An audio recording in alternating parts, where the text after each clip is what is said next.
अभिवादन स्वीकार कीजिए ब्रजेश मिश्रा का और आप देखना शुरू कर चुके हैं द डिबेट। बहनों भाइयों, पूर्वांचल की लड़ाई अब अंतिम द्वार तक पहुंच चुकी है।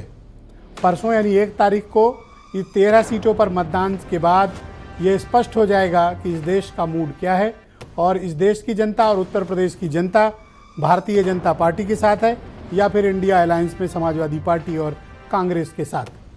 बहनों भाइयों, लेकिन एक बात की तारीफ करनी पड़ेगी कि जिस तरह से इस बार का चुनाव लड़ा गया है वो असामान्य है, असाधारण है और बहुत ही असामान्य परिस्थितियों में लड़ा गया है। और इस बार मुद्दों का चुनाव रहा है, इसलिए कोई ये नहीं कह पाएगा कि ध्रुवीकरण हुआ या धर्म चला या फिर सांप्रदायिकता चली। इस बार ठोस धरातल पर और मुद्दों के आधार पर चुनाव लड़ा गया है, जिसमें जातियाँ भी चली, संविधान भी चला, मुद्दे भी चले, महंगाई भी रही, बेरोजगारी भी रही, सरकार के अचीवमेंट भी रहे और प्रधानमंत्री नरेंद्र मोदी का एक क्रेडिबल फेस जो भारतीय जनता पार्टी को अभी भी बहुत बूस्टअप दे रहा है। आज चर्चा इस विषय पर करेंगे कि 80 सीटों पर क्या माहौल है और इन 13 सीटों के मतदाताओं के मन में क्या चल रहा है। बहनों भाइयों, इसमें कोई दो राय नहीं है कि देश की सरकार उत्तर प्रदेश से बनेगी। दिल्ली का रास्ता लखनऊ से होकर जाता है, ये एक शाश्वत सच है और इस बार भी ये सच होने जा रहा है। देश में किसी ने भी मजबूत सरकार अगर कभी भी बनाई है तो उसका क्रेडिट उत्तर प्रदेश को गया है। कभी उत्तर प्रदेश कांग्रेस का एक अभेद्य किला हुआ करता था, बाद में मंडल और मंडल के राजनीति के बाद यहाँ पर समाजवादी पार्टी, बहुजन समाज पार्टी और भारतीय जनता पार्टी ने बहुत तगड़ी राजनीतिक हैसियत अख्तियार की। लेकिन वक्त के साथ बहुत चीज़ें बदली और फिर जो सपा बसपा का चरमोत्कर्ष था, उसके बाद उस पोजीशन को हासिल की भारतीय जनता पार्टी ने। 14 में उन्हें कोई नहीं हरा पाया, 19 में उन्हें कोई हराने में छींके आ गई और अब 24 का चुनाव सामने है। इसमें असेंबली इलेक्शंस का हम जिक्र नहीं कर रहे हैं, मैं जनरल इलेक्शंस की बात कर रहा हूँ। और बहनों भाइयों, ये तीसरा चुनाव है जो बड़ी टफ बैटल लड़ी गई है। लेकिन ये 14 और 19 की तरह का चुनाव नहीं है। 24 का चुनाव बिल्कुल अलग चुनाव है। 24 का चुनाव मुद्दों का चुनाव है। 24 का चुनाव विपक्ष के मुद्दों के आधार पर है। 24 का चुनाव प्रधानमंत्री नरेंद्र मोदी के क्रेडिबल फेस, उनके अचीवमेंट्स और भारतीय जनता पार्टी के नेतृत्व की क्षमता पर है। लेकिन इस बार के चुनाव में दोनों पक्ष, सत्ता पक्ष और प्रतिपक्ष, दोनों ने बहुत फोकस होकर चुनाव लड़ा है। तो इस बार कोई नहीं कह सकता कि चुनाव को इन्होंने गुमराह कर दिया या उन्होंने गुमराह कर दिया। हाँ, कुछ प्रोपोगेंडा भी चले हैं, कुछ झूठ भी चला है और कुछ एजेंडा भी चला है। तो ऐसा तो है नहीं कि चुनाव हमेशा नैतिकता के और सच्चाई के आधार पर चलते हों। चुनाव में ऐसा होता है। भारतीय जनता पार्टी को जो उत्तर प्रदेश में जो उनका कॉन्फिडेंस है, जब सोशल मीडिया, तमाम विशेषज्ञ कह रहे हो कि बीजेपी उत्तर प्रदेश में उसका किला दरक रहा है, लेकिन बीजेपी का जो आत्मविश्वास है वो भरपूर है। उसका कारण क्या है? बीजेपी का ऐसा मानना है कि उनकी टैली में बहुत कुछ नुकसान है नहीं, बल्कि प्लस होगा। लेकिन जो प्रेक्षक हैं, ऑब्जर्वर्स हैं, जो करंट मूड जनता का देख रहे हैं, जो रैलियों में आ रहे भीड़ को देख रहे हैं, उनका मानना है कि उत्तर प्रदेश में इस बार बड़ा बदलाव होने जा रहा है। ग्राउंड पर कौन से मुद्दे चल रहे हैं बहनों भाइयों? कौन से वो मसले हैं जो ज़्यादा चले और कौन से मसले हैं जो नहीं चले? तो पहले बताते क्या नहीं चला। इस बार धर्म, मुसलमान, मंदिर, मस्जिद, ये बहुत कम चले। ऐसा नहीं कि नहीं चले, चले, लेकिन बहुत कम चले। ऐसा चले कि जिनसे चीज़ें बहुत प्रभावित नहीं होंगी। अब की जनता डिमांडिंग हो गई है इस बार की। वो रोजगार की बात करती है, वो महंगाई की बात करती है, वो उन मेंबर ऑफ पार्लियामेंट्स की बात करती है जो वोट लेकर तो गए लेकिन फिर वो काम पलट कर आए नहीं, काम नहीं किया। अब लोग विकास, रोजगार और महंगाई की भी बात कर रहे हैं। विपक्ष ने इस बार जातीय गोलबंदी जबरदस्त की। मैंने कल की डिबेट में भी उसका जिक्र किया था कि गैर यादव ओबीसी और गैर जाटव शेड्यूल्ड कास्ट, इनके वोटों में बीजेपी से काफ़ी बंटवारा कराने में अपोजिशन कामयाब रहा। जीत हार एक अलग विषय है, कोई कम मार्जिन से जीते, कोई ज़्यादा जीते। हालांकि लोकतंत्र में सीटों का ही महत्व है, लेकिन बहनों भाई, इस बार के वोटिंग परसेंटेज जब परिणामों में सामने आएंगे तो उससे कई भ्रम भी दूर होंगे। और अब जो विशेष फोकस इस बार की राजनीति का है, और इस बार किसी का भी पॉलिटिकल कैंपेन देख लें आप पार्टीज का, या फिर उनके सीटों के बंटवारे के तरीके या फिर मुद्दे, इस बार ओबीसी ड्रिवन पॉलिटिक्स है। अपर कास्ट अब पर्दे से धीरे धीरे रेलिवेंसी से बाहर हो रहा है रेलिवेंट, इसमें कोई दो राय नहीं, उनके 17-18% के वोट शेयर हैं, रेलिवेंसी है, लेकिन डोमिनेशन उनका कम हुआ है। और डोमिनेशन में कौन आए हैं? ओबीसी कैटेगरी आई, गैर यादव, ओबीसी ज़्यादा। गैर यादव में कौन है? पटेल हैं, यानी कुर्मी हैं, मौर्य कुशवाहा हैं, राजभर हैं, निषाद हैं, प्रजापति हैं, ये लोग आगे बढ़कर आए। गुर्जर कम्युनिटी है, ये लोग आगे बढ़कर आए। और इस बार इनका मूड क्या है? अगर इनका वोटिंग पैटर्न में कोई शिफ्टिंग है बीजेपी से हटकर गठबंधन की तरफ, या गठबंधन पे नहीं गए, बीजेपी के साथ ही रहे, बहन भाई इसी पर सारा फोकस होगा, क्योंकि इनकी तादाद बहुत बड़ी है, मोर देन 50% का वोट शेयर इनका है। तो अगर ये कम्युनिटी कहीं मूव कर गई किसी एक की तरफ, बीजेपी की तरफ या अलायंस की तरफ, असली रहस्य वहीं छिपा हुआ है। अगर ये डिकोड हो जाए कि गैर यादव ओबीसी किसे वोट कर रहे हैं और गैर जाटव शेड्यूल्ड कास्ट कहाँ वोट कर रहा है और लायन शेयर कौन ले रहा है, बहनों भाइयों जीत का फार्मूला बस इन 2 बात पे छिपा हुआ है, कोई रॉकेट साइंस नहीं है, बस ये डिकोड हो जाए। एक मिस्ट्री और है, वो मिस्ट्री है महिलाओं की। अब इस पर 2 बातें हैं, मध्यम वर्ग, निम्न मध्यम वर्ग, शेड्यूल्ड कास्ट कम्युनिटी, नौकरी पेशा तबका और छोटा मोटा काम धंधा करने वाले, स्ट्रीट वेंडर्स और रोजगार करने वाले लोग। ऐसा इस पे 2 मत सामने आए हैं। आई एम नॉट श्योर कि इनमें कौन सा मत सही है, इसलिए आपके समक्ष प्रस्तुत कर रहा हूं, इसका निर्णय आप करें। इसमें 2 मत हैं कि महिलाओं का एक बड़ा वर्ग भारतीय जनता पार्टी पर, प्रधानमंत्री नरेंद्र मोदी के फेस पर वोट कर रहा है, महिलाओं का। मर्दों का वोटिंग पैटर्न जो है वो महिलाओं का नहीं है, ये एक पहली बात सामने आई। लेकिन अब जब आप सेंट्रल यूपी से ईस्टर्न यूपी की तरफ चलेंगे तो महिलाओं का वोटिंग पैटर्न वही है जो मर्दों का है, इधर भी है। पश्चिम में वो पैटर्न नहीं था, रोहिलखंड में भी वो पैटर्न नहीं था, लेकिन वो पैटर्न आपको दिखेगा ईस्टर्न यूपी और सेंट्रल यूपी में। तो क्या इतनी सीटें हैं कि उस सीटों पर महिलाओं के मतदान का जो पैटर्न है, जो वोटिंग बिहेवियर है, वो क्या कहता है? सामान्य तौर पर किसी भी विश्लेषण में, किसी भी एग्जिट पोल में, किसी भी सर्वे में मर्दों की राय को ही राय माना जाता है। तो ये ज़माना बीत गया कि जो मर्द करते हैं वो उनके अपनी घर की औरतों से करा देते हैं। है ऐसा, रूरल एरिया में होता है, बट लेकिन एक बड़ी तादाद उन महिलाओं की है जिनकी एक इंडिपेंडेंट पॉलिटिकल सोच है, उन्हें पता है कि वो किसे वोट दे के आई और नहीं बताएंगी तो कोई जान भी नहीं सकता। तो उनका अपना एक अलग पॉलिटिकल थॉट प्रोसेस है। अगर वो मूव करती हैं बीजेपी की तरफ तो बीजेपी की टैली में ज़्यादा अंतर नहीं आएगा, लेकिन अगर वोटिंग पैटर्न वही है जो मर्दों का है तो बीजेपी के लिए भारी मुश्किल। आप कुछ स्टेटमेंट सुने, आज की डिबेट बड़ी दिलचस्प है। 400 पार की बात जब होती है तो कांग्रेस और आम आदमी पार्टी को चक्कर आने लगता है, क्योंकि 400 सीटों में चुनाव ही नहीं लड़ रहे, उस प्रकार की लड़ने की क्षमता भी नहीं। तब जनता जनार्दन से पूछते हैं कि 400 पार कैसे, तो जनता जनार्दन कहती है कि कन्हैया लाल मित्तल तो पहले ही कह चुके हैं। और कन्हैया लाल ने पहले ही क्या कहा था? इन्होंने कहा था जो राम को लाए हैं हम उनको। पहले मैं सोचता था काशी में लड़ाई है, क्यूटो में, लेकिन जब से मैंने देखा है और काशी के लोगों ने क्यूटो के नाम से जो धोखा खाया है, जो क्यूटो के नाम से जो धोखा खाया, क्यूटो तो बनी नहीं। तो इस बार मुझे लगता है क्यूटो भी हारने वाले हैं प्रधान सांसद जी। इस बार शहजादे शह देंगे और जनता इन्हें मात देने जा रही है। तो बहनों भाइयों, आज की परिचर्चा शुरू करते हैं। मेरे साथ मनीष शुक्ला मौजूद हैं, उत्तर प्रदेश में भारतीय जनता पार्टी के प्रवक्ता हैं, सुरेंद्र राजपूत कांग्रेस कमेटी के प्रवक्ता हैं और कर्नल शरद शरण सिंह समाजवादी पार्टी के प्रवक्ता। आपका शुक्रिया।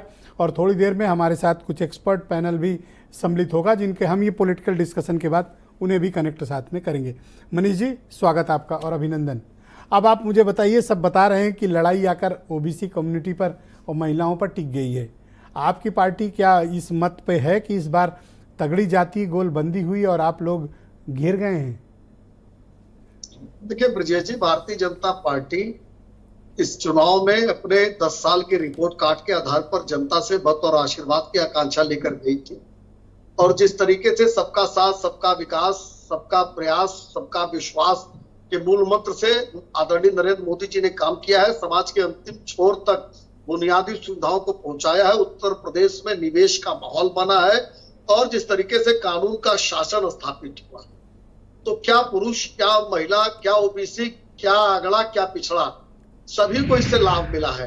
क्योंकि ये जब जाति धर्म से ऊपर उठकर विकास किया जाता है तो वहां जाति और धर्म के जो ठेकेदार होते हैं, जनता उनको ठुकरा देती है। और 14, 17, 19 और 22 इसकी वानगी है। जो पूर्वांचल की 13 सीटें बची हैं, वहां देखिएगा कि ये सुपड़ा साफ हो जाएगा। और अब तो अखिलेश जी ने मान ही लिया है, खुद ही मान लिया है कि वो शहजादे हैं। और शहजादे को ये पता होना चाहिए कि मुलायम सिंह यादव जी के वंश के वो आखिरी मुख्यमंत्री थे 12 से 17 के बीच। अब कभी उत्तर प्रदेश में मुख्यमंत्री का पद उनके लिए, उनके परिवार या उनकी पार्टी के लिए मैसर नहीं होने वाला है। शहजादों का समय बीत गया, जैसे बहादुर शाह जफर का समय बीत गया था, वैसे ही अखिलेश यादव का समय भी बीत गया। तो क्या आप ये कहना चाहते हैं कि अब कोई यादव फिर से उत्तर प्रदेश का मुख्यमंत्री नहीं बन पाएगा? नहीं, शहजादे यादव, केवल 5 यादव टिकट दिया अखिलेश यादव ने। सब मुलायम सिंह यादव के रक्त संबंधी हैं। पूरे उत्तर प्रदेश में और कोई यादव परिवार राजनीतिक नहीं था, किसी की और राजनीतिक महत्वाकांक्षा नहीं है। हमने तो मध्य प्रदेश में एक सामान्य परिवार के व्यक्ति को मध्य प्रदेश जैसे बड़े राज्य का मुख्यमंत्री बनाया। सर, अचानक से यादवों के लिए उत्तर प्रदेश में नहीं, आपका सवाल है इसलिए मैं बता रहा हूँ। आपकी मोहब्बत क्यों इतनी यादवों से? शहजादों का समय बीत गया। सर रुक जाओ सर रुक जाओ। ये यादवों से इतनी मोहब्बत, सब ठीक तो है? नहीं, यादव से हमारा कब बैर था? यादव से या किसी भी जाति या धर्म से हमारा कभी भी बैर नहीं रहा है। हाँ, अखिलेश यादव ने जरूर संदेश दे दिया है कि यादव का मतलब जो मुलायम सिंह यादव के रक्त संबंधी हैं। इसके अतिरिक्त पूरे उत्तर प्रदेश में यादव का मतलब वो या तो दरी बिछाए या तो नारा लगाए, उसको न टिकट मिलेगा, न पद मिलेगा, न दायित्व मिलेगा। सर, आपने तो मुसलमानों को लकड़ी से नहीं छुआ, इन्होंने चलो यादवों को दे दिया। आपने तो एक टिकट ना दिया यूपी में। सर नहीं, टिकट नहीं दिया। हर सीट पे हमारे पास 10, 15, 20, 25 उम्मीदवार थे। जो भारतीय जनता पार्टी ने जो स्क्रीनिंग की, जो जीतने वाले थे उनको हमने टिकट दिया है। लेकिन हमने विधान परिषद भेजा है, मुसलमानों को मंत्री का पद दिया है। तमाम जगहों पे, स्थानीय निकाय पे, पंचायतों को चुनाव में हमने दिया है उनको टिकट। पर और किसी को एक मेंबर ऑफ पार्लियामेंट के टिकट के लायक नहीं समझा सर? बिल्कुल। देखिए, बताया ना कि भारतीय जनता पार्टी की टिकट देने की एक पारदर्शी व्यवस्था है। मंडल, जिला, क्षेत्र, प्रदेश और देश स्तर पे उसकी स्क्रीनिंग होती है और 20-25 सीट। ओके, एक सवाल आपसे और है। आज जब अब प्रचार समाप्त हो गया है अंतिम चरण का, आपकी पार्टी संतुष्ट है कि आप जिन मुद्दों को, जिन अचीवमेंट्स को आप ले जाना चाहते थे पब्लिक के बीच, आप पहुंचा पाए, या आपका कुछ फंस गया, कुछ नहीं पहुंच पाया? नहीं, बिल्कुल। जो हमारे 10 वर्ष के कार्य थे उसको हम जनता के बीच पहुंचा दिया हमने। और साथ ही साथ राजनीतिक दल होने के नाते जो हमारा धर्म है, जो लोग बाबा साहब के संविधान से छेड़छाड़ करना चाहते थे, जो लोग ओबीसी, SC, ST का आरक्षण छीनकर मुसलमानों को देना चाह रहे थे, उस बात को भी हमने पहुंचाया है। यानी जो हमने काम किया उसके आधार पर वोट दीजिए, और अगर जिनकी बुरी मंशा है वो भी जनता जाने, उसको भी हमने जनता के सामने रखा है। कुछ खफा है सर आप मुसलमानों से? नहीं, हम मुसलमानों से कतई खफा नहीं है। हाँ, लेकिन बाबा साहब के संविधान सभा ने ये बात कहा था कि धर्म के आधार पर आरक्षण नहीं होना चाहिए, और जो मुस्लिम जातियां ओबीसी के अंतर्गत पहले से आती थी उनको हम आरक्षण मिले, जो मंडल कमीशन के तहत थी, उस पर भी कोई आपत्ति कभी भारतीय जनता पार्टी ने नहीं की। हाँ, ओबीसी जाति का आरक्षण काटकर मुसलमानों को दे दिया जाए धर्म के आधार पर, तो ये तो बाबा साहब का अपमान है, संविधान और आप का इस हक अपमान में है कि जिन मुसलमानों को अभी रिजर्वेशन मिल रहा है, आप इस हक में है कि उनको मिलता रहे? मंडल कमीशन के अनुसार जो सूची में है जी। अब बंगाल में, कर्नाटक में इन्होंने तो पूरे सारे मुस्लिम, सभी मुस्लिम जातियों को ओबीसी वर्ग में डाल दिया, और जो ओबीसी वर्ग में डाल दिया तो यानी ओबीसी के जो गरीब पिछड़े लोग हैं उनका हक मारा जा रहा है वहां। थैंक यू सर, मैं इस डिबेट को आगे बढ़ाना चाहता हूं सर। मेरे पंजा उसमें पड़ा है। Thank you sir, thank you. आपके मित्र विनय राय भी हमारे साथ आज जुड़े हुए, बोले मशहूर टीवी पत्रकार रहे हैं, तो आज मैंने इनको बुलाया हुआ गोरखपुर वाले एरिया के बारे में थोड़ा बात करेंगे। बड़े दिन बाद ये पकड़ में आए हैं, तो चूंकि आज आप आ रहे थे तो मैंने इनको स्पेशली आपके मित्र को बुलाया हो। कर्नल शरद शरण सिंह मेरे साथ मौजूद हैं, समाजवादी पार्टी के प्रवक्ता हैं। कर्नल साहब, स्वागत आपका। बहुत बहुत धन्यवाद। तो आपका जातिवाद वाला कार्ड कैसा रहा, ये कहाँ से आइडिया है, और इस बार आपने कोई कमी नहीं की ओबीसी में जातिवाद करने में? ब्रजेश जी, बहुत बहुत धन्यवाद। आज प्रचार समाप्त हो गया है, गहरी नींद सोएंगे, थकान निकालेंगे, लेकिन उससे पहले जो अभी प्रस्तावना के बाद जो कुछ बोला है हमारे साथी ने, मुझे अभी भी आश्चर्यचकित हो रहा हूँ कि चुनाव का प्रचार खत्म हो गया, 7वें चरण का 1 तारीख को वोट पड़ना है, लेकिन इसकी भाषा जो और इनकी जो मुद्दे हैं, भारतीय जनता पार्टी के साथियों का अभी भी वहीं पुराने पता नहीं कौन से दशक में चल रहे हैं। ये आपने अपने प्रस्तावना में बहुत सही बात कही थी कि इस बार कोई भी नफरती राजनीति का कोई कार्ड, कोई भी धर्म के बंटवारे की कार्ड, जात के बंटवारे का कार्ड, कोई मंदिर मस्जिद कुछ नहीं चला। ना, मैं जाति वाली बात नहीं बोला, ये मेरे पे मत चिपकाओ। वो मैंने कहा धर्म सांप्रदायिकता नहीं चली, जातिवाद तो मैं कह रहा हूँ भरपूर चला है। जातिवाद को ये कर रहे हैं और जिस जातिवाद की हम बात कर रहे हैं, दोनों में बहुत फर्क है। हम कह रहे हैं कि सामाजिक न्याय होगा, जातिवार गिनती होगी, जिसका जितना हिस्सा होगा उसका अधिकार मिलेगा। और यादवों पे अचानक इतना प्यार उतार है, तो जो मोहन प्यारे आए थे मैनपुरी में वोट मांगने, मैं एडवांस में आपको घोषणा करके जा रहा हूँ 4 लाख वोट से हराएंगे मोहन प्यारे को मैनपुरी में। देखिए, जब तक आप समाज को, जाति को एक तराजू पे नहीं रखेंगे, सबको उसका हक नहीं देंगे, कैसे कोई मानेगा? आज की तारीख में आम जनमानस को गांव में, देहात में, देहरी पे किसी के जाएंगे, किसी की छप्पर में जाएंगे, तो वो ये जानता है, आखिरी आदमी भी जानता है कि भैया जातिवार गिनती पे हिंदुस्तान की हर पार्टी तैयार है। तो आप बस भारतीय जनता पार्टी को दिक्कत है, गिनती नहीं कराना चाहते। आप सहमत हैं इस बात पे कि आपने कंप्लीट जाति आधारित चुनाव लड़ा? हमारा तो चश्मे की तरह बिल्कुल और शीशे की तरह साफ है। आप हमारे सीटों का बंटवारा देख लीजिए, सीटों का बंटवारा देख लीजिए, इतना खूबसूरत। तो बताने के लिए कोई मतलब देने के लिए कुछ नहीं, सिर्फ एक पीडीए है आपके पास, उसी पर वोट चाहिए?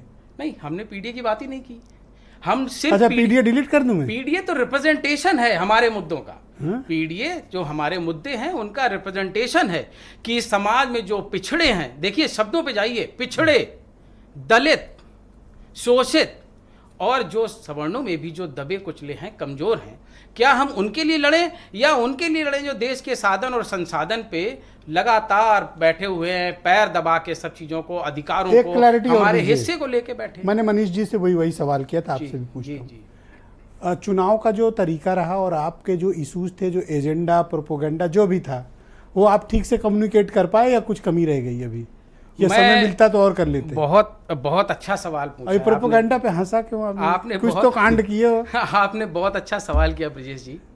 इस बार जनता ने वाकई, पहली बात तो जनता और लोकतंत्र को प्रणाम, इस बार जनता ने पूरे के पूरे चुनाव को गहन मुद्दे, जरूरी मुद्दे, जमीनी मुद्दे जो परिवार पे असर डालते हैं, उन मुद्दों पे चुनाव को लाए हैं। और सबसे अच्छी बात है कि इंडिया गठबंधन की शुरुआत से ही जो मुद्दे लेकर के जमीनी चले थे, जनता ने उनको स्वीकार किया। संतुष्ट है?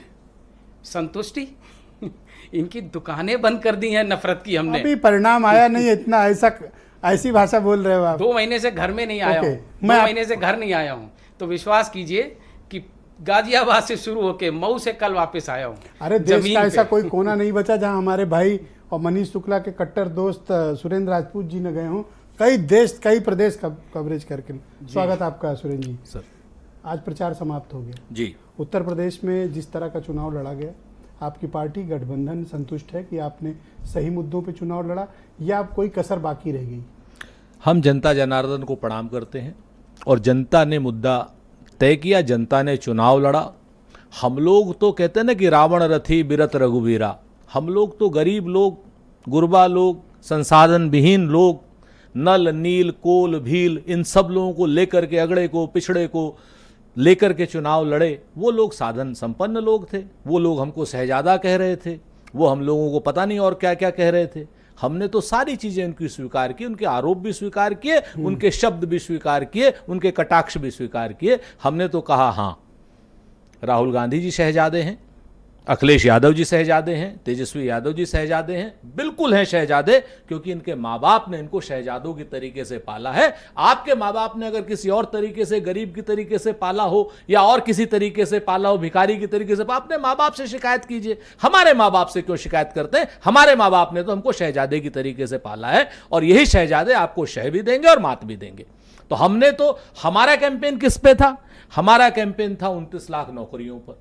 हमारा कैंपेन था बेरोजगारी पर, कि बेरोजगारी खत्म करेंगे, पेपर लीक खत्म करेंगे, 29 लाख नौकरियां देंगे। हमारा कैंपेन था 8,500 रुपए महीना युवा ग्रेजुएट को अप्रेंटिसशिप देंगे। हमारा कैंपेन था 8,500 रुपए महालक्ष्मी योजना पर मंथ जो है महिलाओं को देंगे। और उनका कैंपेन क्या था? सर एक इंटरफेरेंस है, पहले तो उनका कैंपेन तो सुन लीजिए। आप पहले एक सवाल ले लीजिए। आपको एक बात बता दीजिए, अच्छा, उनके बोलिए। कैंपेन से आपको दिक्कत क्या है? अब अपनी बात नहीं तो आप पहले हमारा बात कर लीजिए। आप इंटरप्ट अच्छा, बोलिए। करके आप बिल्कुल एक सवाल तो- साइकोलॉजिकल वारफेयर कर देते हैं। सवाल उनका कैंपेन क्या था? उनका चुनाव प्रचार किस चीज पर था? Psychological। उनका हाँ बिल्कुल उनका कैंपेन था, साहब इनका मुगल का घोषणा पत्र है, इनका मुस्लिम लीग का घोषणा पत्र है, इनका जो है औरंगजेब क्या नाम मटन का है, औरंगजेब का है, इनका चिकन का है, मछली का है, ये मछली एक खाते सेकंड सर, हैं, प्लीज। मंगलसूत्र है, भैंस 2 भैंसें होंगी तो एक भैंस का बंटवारा कर लेंगे। हमने कहा ना भैया, 4 तारीख को आपकी भैंस आपको वापस करेंगे गाजे बाजे के साथ। आप इनका तालिबान का इनका कैंपेन था। हमने कहा 200 करोड़ रुपया जिस तालिबान को दिए हो वहां सीखने के लिए भेजे हो क्या?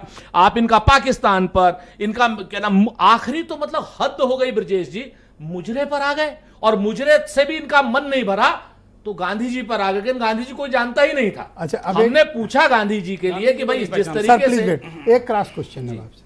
आपने बड़ी अच्छी अच्छी नैतिकता की बातें की और कहा साहब हम तो रोजगार, नौकरी, महंगाई इस पर बात किए, और ये इस पे नहीं बोले जो जबरन एजेंडा ठेल रहे थे, संविधान, आरक्षण। हम तो संविधान इसका तो आपने जिक्र नहीं किया। हम तो सबसे पहले हाँ। कह रहे हैं कि हमने तो जब इन्होंने कहा भाई 400 कौन खत्म किए दे रहा है संविधान? हाँ। इनके संविधान में आप मुझे बताइए, प्रधानमंत्री जी के सलाहकार थे कोई, विजय जी क्या नाम था उनका, सबसे पहले उन्होंने लिखा कि देश में जो है संविधान बदलना चाहिए, और वो आज तक उनके सलाहकार बने हुए हैं, किसी ने उनको कुछ नहीं कहा। उसके बाद लल्लू सिंह ने कहा संविधान बदलेंगे, उसके बाद कंगना राणावत ने, नहीं उसने वो दिग्गज मिर्धा जो थी, ज्योति मिर्धा ने कहा, उसके बाद अरुण गोविल ने कहा, उसके सबसे पहले अनंत हेगड़े ने कहा, इनके लॉ मिनिस्टर। लेकिन जब मोदी जी ने 8-10 बार ये बात कह दी तो आप मोदी जी पर भरोसा न करके ज्योति मिर्धा, लल्लू सिंह पर भरोसा करते हो? मोदी जी ने आज तक कभी सच बोला? मोदी जी ने कहा था 2 करोड़ रोजगार देंगे, दिए क्या? ये मोदी सच जी के ने कहा देवता था हैं ये लोग। 15 लाख। भाई आदमी के इतिहास से उसके वर्तमान पर भरोसा होता है। जिस आदमी का इतिहास झूठा हो, जो आदमी ये कहता हो कि 1984 में वो इंटरनेट चलाता था, फोटो भेजता था इंटरनेट से, जो आदमी कहता था मैं 35 साल से तक भीख मांगी मैंने, अमेरिका की फोटो उस आदमी की आ रही है लगातार वॉशिंगटन से और व्हाइट हाउस से, उस आदमी पर आप भरोसा करेंगे? भाई भाजपा वाले भरोसा करेंगे? गुस्से में क्यों? हम गुस्से में कुछ इरिटेट लग रहे हैं। हम इरिटेट नहीं क्यों सर? इरिटेट कुछ गुस्सा है क्या? उनकी भावना यहाँ पे हट है इरिटेट कि जो हेमराज का सर लेने गए थे वहां से बिरयानी खा के आ गए, उसकी कौन बात? आप लीड करें सर, हेमंत बिना राजी बात तो मैं आपसे जो सबसे बड़ी बात कह रहा हूं, चुनाव प्रचार अब खत्म हो गया है। हिंदू मुसलमान मत करिए मनीष जी, हम देश के संविधान के रक्षक हैं और आप लोग संविधान के भक्षक हैं। हम लोग आपको संविधान बदलने नहीं देंगे। अगर आप विशेष रूप से आरक्षण की हिमायत करते हैं तो आप आज ही चैनल पर कह करके जाइए कि आप जाति जनगणना का समर्थन करते हैं। अगर आप जाति जनगणना का विरोध करते हैं तो आप आरक्षण के भी विरोधी हैं और संविधान के भी विरोधी हैं। अब देखिए मेरे पास दोनों एक्सपर्ट जुड़ चुके हैं। विनय राय जी मेरे साथ हैं और अरुण मिश्रा जी वाराणसी से मुझे ज्वाइन कर चुके हैं। विनय जी बहुत धन्यवाद, बहुत दिनों के बाद आज आपको टीवी पे देख रहा हूँ, अच्छा लगा आपको देख के। तो सर ये बताइए कि चुनाव कैसा चल रहा है, और गोरखपुर रीजन जहाँ पे ये चुनाव है, स्पेशली कुशीनगर, देवरिया, महाराजगंज, गोरखपुर, बांसगांव, क्या चल रहा है इधर और जनता के बीच क्या माहौल है? देखिए विजय जी, सबसे बड़ी बात है कि राजनीतिक दल अपने अपने हिसाब से अपने वादों की व्याख्या करेंगे, लेकिन जमीनी स्तर पर आप एक बात जान जाइए कि पूर्णतः यह चुनाव जातिवाद में विभाजित रहा है। और अगर मैं सीट वाइज आपकी तुलना करते चलूं तो अब देवरिया पे आ जाइए। देवरिया में इस समय जिस क्षत्रिय और ठाकुर बिरादरी के वोट की बात करते हैं, आज की तारीख में भारतीय जनता पार्टी से लगभग 70% ठाकुर मतदाता कांग्रेस में इसलिए नहीं गया कि वो कांग्रेस के चाहता हो गया, वो इसलिए गया कि अखिलेश प्रताप सिंह उस बिरादरी से आते। ठीक उसी तरीके से अगर आप आ जाइए कुशीनगर लोकसभा में, तो जो सैंतवार मतदाता कल तक भारतीय जनता पार्टी का अपनत्व वाला हुआ करता था, इस वक्त पिंटू सैंतवार के साथ तो घूम रहा है। आपने चुनाव के मोड पर राज्यसभा सदस्यता दी आरपीएन सिंह जी को, ये उम्मीद थी कि शायद सैंतवार बिरादरी का वोट एक बल्क में आएगा, लेकिन आज की तारीख में आप उस जाति को एक राज्यसभा देने के बाद भी, एक बड़ा नेता लाने के बाद भी नहीं रोक पा रहे हैं। आप बलिया का ले लीजिए, सनातन पांडे के साथ ब्राह्मण जा रहा है वहां पर। तो जो कास्ट लाइन की बात कही जा रही है कि यादव मुस्लिम फैक्टर काम करेगा सपा और कांग्रेस के लिए, बाकी दल भाजपा के साथ है, ये 14 और 19 का चुनाव नहीं है। 14 में लोगों को उम्मीद थी कि एक अच्छी सरकार आ रही है, भ्रष्टाचार से जनता ऊब चुकी थी। 19 में सर्जिकल स्ट्राइक के बाद लोगों को लगा एक दमखम वाला, आत्मरक्षा अपने लिए खड़ा होने वाला राष्ट्र सामने आ रहा है, एक कठोर नेतृत्व सामने आ रहा है। लेकिन इस बार का मुद्दा जो 400 पार का नारा था, और आपने देखा होगा कि बार बार प्रत्यक्ष या परोक्ष रूप से सफाई देनी पड़ी कि हमको संविधान संशोधन बदलने के लिए, तब तो कम संख्या में थे, तब भी 370 को हम बदल दिए, महिला आरक्षण लेकर आए, तब कोई संविधान बदलने नहीं जा रहे हैं। लेकिन ग्रास रूट पर, निचले स्तर पर दलित बिरादरी को एक मैसेज देने में अपोजिशन कामयाब रहा कि अगर ये 400 आए तो बाबा साहब का नामो निशान मिट जाएगा। ये प्रत्यक्ष बात। तो आपके मुताबिक जातिवाद चला, आपके मुताबिक ओबीसी और दलितों में ये मैसेज गया कि ये संविधान में बदलाव करेंगे। लेकिन आप ये बताइए, अभी आप विजय दुबे का जिक्र कर रहे थे कुशीनगर में। आप देखिए, गोरखपुर ब्राह्मण को टिकट, कुशीनगर ब्राह्मण कम्युनिटी को टिकट बीजेपी ने दिया, देवरिया ब्राह्मण कम्युनिटी को टिकट। अब ब्राह्मण कहाँ जाएगा भैया? दे तो दिया, और क्या ले लोगे? किसी का घर? देखिए एक बात है ब्रजेश जी, राजनीतिक फार्मूले को अगर देखा जाए ना, कई बार राजनीति अति गणित से नहीं होती। और अभी अगर इस कुशीनगर की बात करें, कुशीनगर में सामान्य तौर पर अगर देखा जाए तो 2,60,000 वोट मिला था पिछली बार सपा गठबंधन के प्रत्याशी को, जो बसपा और सपा एक साथ लड़ी, और 1,46,000 वोट मिला था आरपीएन सिंह। ये दोनों वोट अगर जोड़ दिया जाए तब भी भाजपा का 1,86,000 वोट ज्यादा है। लेकिन अगर हम इस मैथमेटिक्स से जोड़ेंगे तो चुनाव कंफर्ट जोन है। लेकिन ग्रास रूट पे जब बदलाव आने लगता है, एक टफ लड़ाई आती है, तो उसमें कई समीकरण बनने बिगड़ने लगते हैं। और इस बार मैं कह सकता हूं, आप अग्निवीर का कुछ जिक्र कर रहे थे। अग्निवीर का सीधा सा सिद्धांत है सर, जो लड़का, आप तो खुद इतने वरिष्ठ पत्रकार हैं, आपने देखा होगा कि जब लड़का कहीं किसी कंपटीशन में पास नहीं होता है तो कहता है कि इसमें नकल चल गया या पैसा चल गया। तो जो सरकार ने एक योजना निकाली और कहा कि हम 10,000 लोगों की भर्ती करेंगे, 4,000 लोगों को फिर कंफर्म करेंगे, 6,000 लोगों को हम 4 साल बाद हम अगर छोड़ेंगे भी तुमको आरक्षण कोटे में कहीं कहीं पैरामिलिट्री में एडजस्ट करेंगे। लेकिन जनता को लगा कि ये भाई किसको निकालेंगे 6,000। तो जो एक सड़क पर दौड़ने वाला यूथ था वो सब इनसिक्योर हो गया, कुछ 4,000 में कौन रहेगा। कम से कम गवर्नमेंट को इस मुद्दे पर एक क्लियरिटी देनी चाहिए थी कि 10,000 की हम भर्ती करेंगे, टॉप प्रायोरिटी पर 1 से लेकर 4,000 तक जो लड़के मेरिट पर रहेंगे वो कंफर्म माने जाएंगे, जो 4,000 से 10,000 तक रहेंगे उनकी जो समीक्षा होगी, अगर वो 4 साल बाद हटते हैं उनकी चॉइस हो, रहना चाहे रहें, नहीं तो हमारी वैकेंसी 4,000 की, हम 6,000 को एक तरह से सप्लीमेंट्री ट्रेनिंग देने की कोशिश। सर ये बताओ कि विपक्ष ने ऐसा क्या कर दिया? क्या सिर्फ जातिगत इक्वेशन लेके आए, या योजनाओं का पैकेज लेके आए, या कोई डर बिठा दिया शेड्यूल्ड कास्ट और ओबीसी के बीच, इसके कारण विपक्ष की तरफ आकर्षण अधिक है जैसा आप जिक्र कर रहे हैं? देखिए, ईमानदारी की बात है कि सरकार के पास सिर्फ नरेंद्र मोदी का चेहरा दिखाने के सिवा कोई मुद्दा नहीं, और किसी भी हथियार को बार बार आप अगर इस्तेमाल करेंगे तो उसका धार कमजोर हो जाता है। आप टाउन एरिया का चुनाव लड़ते हैं, नरेंद्र मोदी। आप नगर पालिका का चुनाव लड़े, नरेंद्र मोदी। आप विधायक का चुनाव लड़े, नरेंद्र मोदी। आप लोकसभा का चुनाव लड़े, नरेंद्र मोदी। सांसद अगर 5 साल में अपने क्षेत्र में नहीं जाएगा, जिसके पास शाहरुख खान है वो हर पिक्चर में दिखाएगा, जिनके पास शाहरुख खान है हर पिक्चर में दिखाएंगे। तो सर शाहरुख खान की फिल्में फ्लॉप होती हैं, क्यों भूल जा रहे हैं आप? बड़े से बड़े अमिताभ बच्चन को आपने देखा है कि कह ऐसा है कि अमिताभ बच्चन को 10 साल गर्दिश के दौर से गुजरना पड़ा भैया। महानायक होते हुए करण अर्जुन की जोड़ी है, योगी जी भी उसी बेल्ट से आते हैं। आप फिर सोच लें एक बारी। सर मैं एकदम अच्छे से सोच रहा हूं। मैं कह रहा हूं कि जिस लोकसभा को आप 4 लाख 4.5 लाख से जीते हैं, वहां अगर आप इस समय आप संघर्ष में हैं और या आप मार्जिन की उम्मीद करते हैं कि हम 25-30 हजार या 50,000 से चुनाव जीत जाएंगे, ये अच्छे संकेत नहीं है राजनीतिक तौर पर। और सबसे बड़ा एक और बता दूं, एक जो र्यूमर कहें या विपक्ष की साजिश कहें या केजरीवाल जी की प्रेस कॉन्फ्रेंस का असर कहें, जो एक बात फैली कि जैसे कंफर्ट जोन में सरकार बनेगी योगी जी की उत्तर प्रदेश से विदाई हो जाएगी, तो इसमें ठाकुर मतदाता भी कहीं न कहीं हिला है। जो कम से कम गोरक्षपीठ को मानता हो या ठाकुर के नाम पर योगी जी को मानता हो। योगी जी तो संत है, साधु है, सन्यासी है। सर आपके लेकिन कुछ मुताबिक तो लोगों को ठाकुर सब मानते चीज बीजेपी के निगेटिव ही जा रही है। मैं निगेटिव की बात नहीं कह रहा हूं, मैं कह रहा हूं आप जोड़ लीजिए ना। चंदौली में पिछली बार सीट का मार्जिन क्या था? 18,000 से चुनाव जीते थे महेंद्र पांडे जी। बलिया की स्थिति क्या थी आप देखते जाइए। आप 181 वोट से आप जीते अरे थे। फार्मर प्राइम मिनिस्टर के शहर- बेटे हैं, सांसद रह चुके हैं, ऐसा थोड़ी कि सनातन पांडे उनको कंपटीशन दे देंगे। सर यही तो समस्या है कि आप जिसकी राज्यसभा में 2.5 साल बची है उसको लेकर आए अब चुनाव लड़ाने, लेकिन बीच में आपको नारद राय की जरूरत पड़ी ना। ये क्यों पड़ी? आपके पास तो उसी फेफना विधानसभा से उपेंद्र तिवारी थे, वो मियार बिरादरी से थे। बगल में मनोज सिन्हा है, AK शर्मा मऊ में है, सुखताब शाही आजमगढ़ और बलिया के पूरे जोनल के एक तरह से प्रभारी मंत्री बनाए गए थे, क्लस्टर इंचार्ज थे। फिर भी नारद राय की जरूरत क्यों पड़ी आपको? ये इसका मतलब पार्टी अंदर से इस बात को समझ रही है कि हमको सबको लेना पड़ेगा, कहीं कोई दुविधा न रह जाए। ये सिर्फ एक संकेत है। आप याद करिए, आप ज्यादा दूर क्यों जा रहे हैं? आप भदोही चले जाइए। क्या ललितेश त्रिपाठी को ब्राह्मण मतदाता मतदान नहीं कर रहा है? अरे यहाँ तो लोग सर, चुनाव पूरे चिन्ह को- नहीं जानते टीएमसी का, आप तो जबरदस्ती इंट्रोड्यूस कर रहे हो। कौन भाई जानता है अरे टीएमसी सर- का? कोई जानता है? बहुत कम लोग जानते होंगे। आप ये सुरेंद्र जी जानते आज की तारीख में बिहार में कराकट में लोग कैंची जान गए सर। आप कहिएगा कि गाना गा के पवन सिंह ने बता दिया।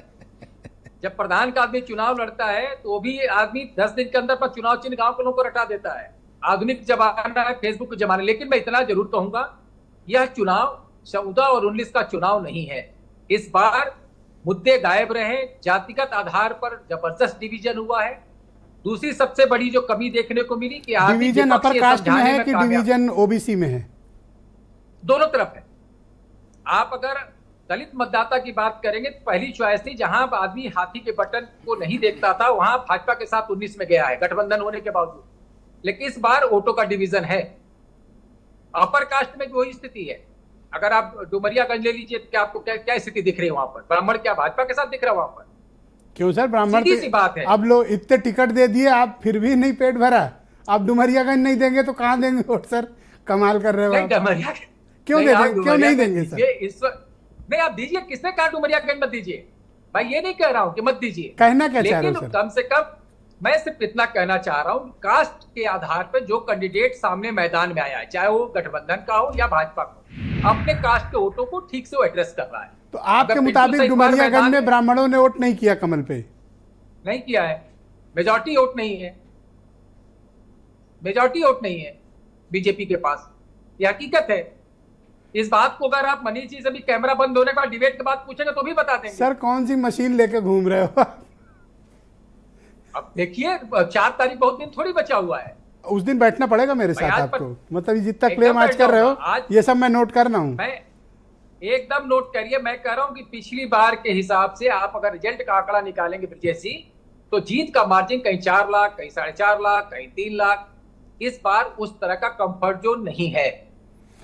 और All right, सबसे sir. बड़ी इसके पीछे की वजह प्रत्याशी।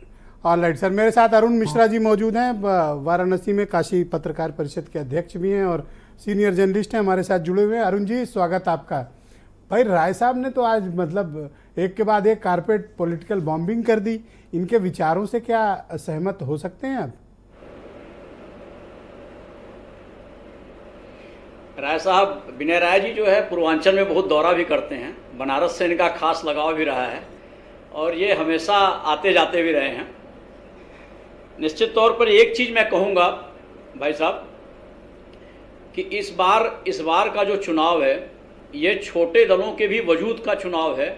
तो ये अखिलेश यादव और राहुल गांधी के लिए भी है बहुत बड़ा सब, क्योंकि अखिलेश यादव इस बार उनके चुनाव के लिए इसलिए भी जो कि आने वाले दिनों में विधानसभा चुनाव भी जब 2 साल बाद होंगे तो यह चुनाव ये तय करेगा कि किस ओर कौन सी जाति का वोट गया और वो उसी के साथ जाएगा। यह चुनाव सबसे बड़ा यह चुनाव जो है मुझे लगता है सुभाषपा के लिए भी है, अपना दल के लिए भी है और संजय निषाद चौहान, पार्टी। दारा चौहान के लिए भी है। निषादों उसी के। आधार पर अपना सीट का बंटवारा भी जी निषाद पार्टी के लिए उसी आधार पर वो अपना चुनाव में विधानसभा चुनाव का जो वो होगा वो टिकट बंटवारे में भी वो अपने दावेदारी करेंगे। जी। एक बात तो ये हो गई, मैं कहता हूँ आज अंतिम दिन था चुनाव प्रचार का पूरे पूर्वांचल की बात करें तो यह पूरा तरह से ये जातिवाद पर चुनाव हो गया है। यहाँ का जो दलित तो मतदाता आपकी और विनय राय जी की एक वो बात राहुल से गांधी एक बात के कॉमन भाषण से वो है, प्रभावित आप होता दोनों दिखाई कह रहे हैं कि जातिवाद खूब चला है। ठीक, ये आप में दोनों में कॉमन फैक्टर। अब आप आगे बोलें। जी, खूब चला है जी। दूसरी चीज यहाँ जो है दलित के बारे में जो कहा जा रहा है कि वो आरक्षण और संविधान का मुद्दा, वो अखिलेश पर उतना भरोसा नहीं किया जितना वो भरोसा किया है।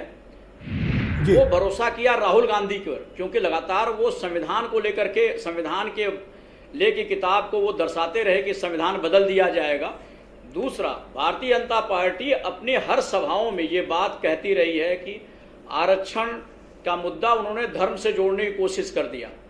यह आप समझिए, वहाँ राहुल गांधी ने लगातार कहा कि संविधान में बदलाव कर देंगे, लेकिन ये कह रहे हैं कि आरक्षण में वो धर्म को जोड़ने की बात कह रहे थे। दोनों एक दूसरे के वाद प्रतिवाद चल रहा था। लेकिन यहाँ का दलित मतदाता जो मुझे लग रहा है कि वो जा रहा है, राहुल गांधी की बातों पर उसका ज्यादा प्रभाव पड़ा है। वो कांग्रेस के अब आप मुझे बताइए कि वाराणसी और उसके आसपास जहां ये मतदान हो रहा है, प्राइम मिनिस्टर का वहां से चुनाव लड़ना, उनकी मौजूदगी, ये चुनाव को कितना प्रभावित कर रही है, बीजेपी को कितना बेनिफिट दे रही है? निश्चित तो देखिए, बनारस को छोड़ दिया, बनारस को लेकर के तो ये है कि प्रधानमंत्री की जीत लगभग सुनिश्चित है, सुनिश्चित नहीं है, मार्जिन को लेकर के है। लेकिन प्रधानमंत्री ने इसी जातिवाद के मुद्दे को जो लगातार प्रचार में आ रहा था पूर्वांचल में, उन्होंने भदोही में भी सभा की, जौनपुर में सभा किया, उन्होंने मिर्जापुर में सभा की। उनको ये अंदर से भाजपा को लग रहा है कि जातिवाद का मुद्दा चला है, लिहाजा उन्होंने उन जिलों में जाकर के सभाएं की हैं। कल जाकर के अमित शाह भी गाजीपुर में थे। तो स्वाभाविक है कि जहां भदोही, गाजीपुर, मिर्जापुर, सर एक चीज मुझे थोड़ा विनय राय जी ने जो एक बात कही उसको थोड़ा सा आप विस्तार दीजिए, क्योंकि मैं थोड़ा सा कंफ्यूज हो गया हूँ। ये ललितेश त्रिपाठी को ब्राह्मणों का वोट भदोही में तो दिला रहे हैं, लेकिन चंदौली से पांडे जी लड़ रहे हैं, कह रहे हैं उनका फंस गया है। सर यहाँ तो ब्राह्मण कैंडिडेट के नाम पर ये टीएमसी में कह रहे हैं वोट दे रहा है, पर ये कह रहे हैं चंदौली में भी ब्राह्मण फंसा हुआ है, तो वहाँ भी तो ब्राह्मण कैंडिडेट बीजेपी ने दिया, तो उसको लाभ क्यों नहीं मिलेगा? नहीं, मुझे ब्रजेश भाई, मुझे लग रहा है कि जो भदोही का जो ब्राह्मण मतदाता है वो थोड़ा इस बार साइलेंट था। प्रत्याशी को लेकर के वो साइलेंट था इस बार, जो वहाँ विनोद बिंद वहाँ चुनाव लड़ रहे हैं। लेकिन महेंद्र पांडे के साथ ब्राह्मण मतदाता खड़ा है, और पिछली बार जो 17,000 वोटों से चुनाव में हार जीत हुआ था, उसके पीछे कारण ये था कि सुभाषपा जो है उस समय चुनाव में 2019 में भारतीय जनता पार्टी के साथ नहीं थी। तो इस बार 50,000 से ज़्यादा जो राजभरों का वोट है वो भारतीय जनता पार्टी के साथ जुड़ता हुआ मुझे दिखाई दे रहा है। चंदौली की बात जहां तक आती है वो प्लस है, चंदौली में ब्राह्मण उनके साथ कहीं और नहीं। वीरेंद्र सिंह का चुनाव कैसा चल रहा है वहां पे, जो अपोजिशन के कैंडिडेट हैं? स्वाभाविक है, बहुत उन्होंने भी अपनी पूरी कोशिश की है कि हम ओबीसी जातियों को जितना बंटवारा कर सके, क्योंकि वहाँ एक मौर्या भी हैं, बहुजन समाज पार्टी के एक मौर्या जी खड़े हैं यहाँ पर। मौर्य वोट यदि नहीं बढ़ते हैं तो बीजेपी को बहुत ज़्यादा नुकसान होने की स्थिति नहीं बढ़ता है। मैं फिर कह रहा हूँ कि वहाँ भी जातिगत राजनीति है। एक चीज़ और क्लैरिटी दीजिए, अभी जैसे कि विनय जी कह रहे थे कि देवरिया में सब अखिलेश प्रताप सिंह के साथ चले गए, राजपूत चले गए, तो भैया वीरेंद्र सिंह भी तो लड़ रहे हैं चंदौली से, उनके साथ कोई नहीं गया क्या? देखिए, मेरा ये नजरिया रहा है कि यहाँ ठाकुर मतदाताओं को लगातार बैठा करके 2 दिनों से बनारस में समझाने की कोशिश की गई है। मुझे बनारस के आसपास के जिले में धनंजय सिंह के आने के बाद नहीं, मुझे लगता है कि नहीं, धनंजय सिंह भी आ गए ना, जौनपुर से धनंजय सिंह आए, तो जो ठाकुर जो यहाँ मठाधीश थे, आज देखें तो विनीत सिंह, ब्रजेश सिंह, सुशील सिंह, जो बड़े यहाँ उनके एमएलसी और विधायक रहे हैं, ये समझा लेंगे एमएलसी और विधायक रहे हैं, वो निश्चित तौर पर उनके साथ हैं, भारतीय जनता पार्टी के साथ खड़े। क्या ये कम्युनिटी को समझा लेंगे? ये लोग इस पोजीशन में हैं? ये जो मुझे लगता है कि इनके आने के बाद जिसके यहाँ जा रहे हैं थोड़ा बहुत प्रभाव पड़ सकता है, जो मुझे लग रहा है। ऑल राइट सर, शुक्रिया, हमारे साथ बने रहिए। डिबेट को फिर एक नेक्स्ट स्टेप आगे बढ़ाते हैं और दूसरे चरण में प्रवेश करते हैं। मेरे साथ मनीष शुक्ला जी मौजूद हैं। भाई ये तो राय साहब आपके मित्र ने तो आज खुलासे पे खुलासे किए हैं, तो इनका जो असेसमेंट है वो बड़ा ही ग्राउंड पर है सर, तो इनके किस असेसमेंट पर आप सहमत हो और किस पर असहमत हो? Manish Shukla ji, go ahead. देखिए, जो राजनीतिक विश्लेषक लोग हैं वो अपना विश्लेषण कर रहे हैं और कानून और संविधान सबको इजाजत देता है विश्लेषण करने का, मैं उसमें नहीं जाना चाहता। देखिए, एक भारत में आज से नहीं 47 से एक तो लगातार ये कोशिश रही है कि हिंदुओं को जातियों में विभक्त करो, उसकी मीमांसा करो, उसका विश्लेषण करो, उसका कुछ प्रभाव पड़ जाए और मुसलमानों अल्पसंख्यकों को मुसलमान बना दो। मुसलमानों के किसी जात की चर्चा किसी ने नहीं की, यहाँ बैठे किसी विश्लेषक ने नहीं की, न उनके यहाँ महिलाओं की चर्चा किसी ने की, जबकि तमाम कैमरों पर तमाम माइक के सामने आकर जिस तरीके से मुस्लिम महिलाओं ने रिएक्ट किया है उस पर किसी ने चर्चा नहीं की। और विनय जी ने तो गाजीपुर को भी छोड़ दिया। विनय जी को बता दें, गाजीपुर में भारतीय जनता पार्टी इस बार जीतने जा रही है। तो निश्चित रूप से हमारी जो 13 सीटें हैं, हमने सबका साथ सबका विकास के आधार पर काम किया है। 10 साल का रिपोर्ट कार्ड है, कानून का शासन स्थापित किया है, माफियाओं की कमर तोड़ी है भारतीय जनता पार्टी की सरकार ने। इसके नाते से एक सुरक्षा का वातावरण बना है। गोरखपुर, वाराणसी, ये विंध्याचल, उधर कुशीनगर, 4 बड़े सेंटर पूर्वांचल में भारतीय जनता पार्टी की सरकारों के समय में खड़े हुए हैं, जिसके नाते से निवेशक वहां पहुंचे हैं, तमाम योजनाएं आई हैं और रोजगार का सृजन हुआ है। उसके आधार पर हमको पूरा भरोसा है कि जनता का मत और आशीर्वाद भारतीय जनता पर पार्टी ये तो कह रहे हैं कि बहुत चीजें नकारात्मक जा रही हैं, सैतवार चला जा रहा है, ठाकुर अखिलेश प्रताप सिंह की तरफ दौड़ रहा है, ब्राह्मण इधर जा रहा है उधर नहीं जा रहा है। ये कौन सी फिर नहीं, देखिए क्या मैंने इसीलिए उस विषय को नहीं छुआ कि एक तरफ आप ये कह रहे हैं कि वो आरक्षण की बात लोगों तक चली गई। अरे भाई, कांग्रेस ने कर्नाटक में सभी मुसलमानों को ओबीसी में डाल दिया, जहां हो गया वो बात नीचे नहीं गई। वो ओबीसी को नहीं समझ में आ रही है कि हमारा हक कांग्रेस और समाजवादी पार्टी मान रही है, और केवल जो एक लाल रंग की डायरी लेकर जो राहुल गांधी टहल रहे हैं। अब हम तो अभी जो कॉन्स्टिट्यूशन, इंडिया का कॉन्स्टिट्यूशन है, उसमें ये लाल फर्द वाली संविधान तो हमने देखा नहीं है। चाइना में तो चाइना का संविधान तो लाल फर्द पे है।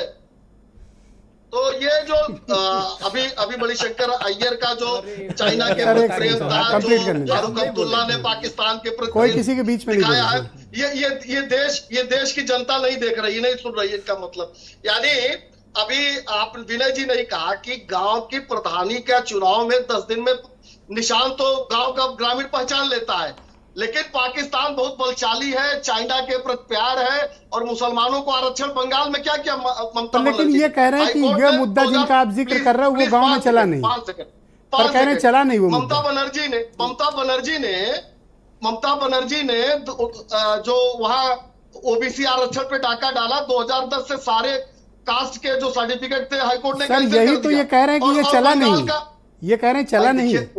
भाई ये बात मैं उनके मुंह पे थोड़ी डाल दूंगा, चला नहीं या नहीं चला, ये तो 4 को समझ में आएगा 12 बजे दिन में, जब रिजल्ट खुलेगा, जब वोटों की गिनती सामने आएगी तो समझ में आएगा। लेकिन बंगाल का इम्पैक्ट आरपीएन सिंह इतनी मेहनत कर रहे हैं, कह रहे हैं कि एक राज्यसभा दे दिया तो क्या हो गया। अरे भाई सीट दी है, लड़ा रहे हैं वो। भाई देखिए, विश्लेषण करने के लिए, अपनी राय व्यक्त करने के लिए सभी लोग स्वतंत्र है।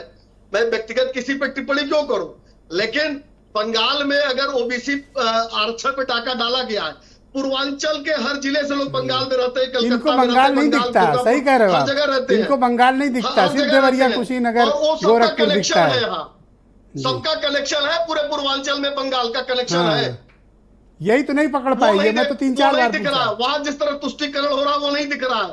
तो ठीक है, विश्लेषण किया जा सकता है। थैंक यू सर, शुक्रिया। मैं थोड़ा डिबेट आगे बढ़ाता हूं। कर्नल साहब, आप मुझे बताइए कि जिन मुद्दों का जिक्र अभी बीजेपी की तरफ से हुआ और एक्सपर्ट्स की तरफ से हुआ, तो 2 बातें कॉमन आई, जातिवाद, आरक्षण और संविधान। लेकिन मनीष जी की भी इस बात का जवाब देना चाहिए कि बंगाल का मुद्दा क्या नहीं पहुंचा, क्या तुष्टीकरण नहीं पहुंचा, क्या वो भी तो पहुंचा है। मैं आपके सवाल का जवाब दूंगा, क्षमा कीजिएगा, लेकिन उससे पहले एक बहुत गंभीर मसला उठा दिया, मैं उस पर बोलना चाहूँगा। हम सब भारत के नागरिक हैं और संविधान हमारे लिए माता पिता स्वरूप है। तो हमें ये पता होना चाहिए कि रेड कलर का कॉन्स्टिट्यूशन पॉकेट साइज़ आता है, अगर अमेज़न पे जाएंगे तो उस पर भी अवेलेबल है, उसको खरीद सकते हैं। और हेमंत विश्व शर्मा जी ने शायद अब तक खरीद लिया होगा, उतनी इनकी बेइज्जती हो चुकी है सोशल मीडिया पे।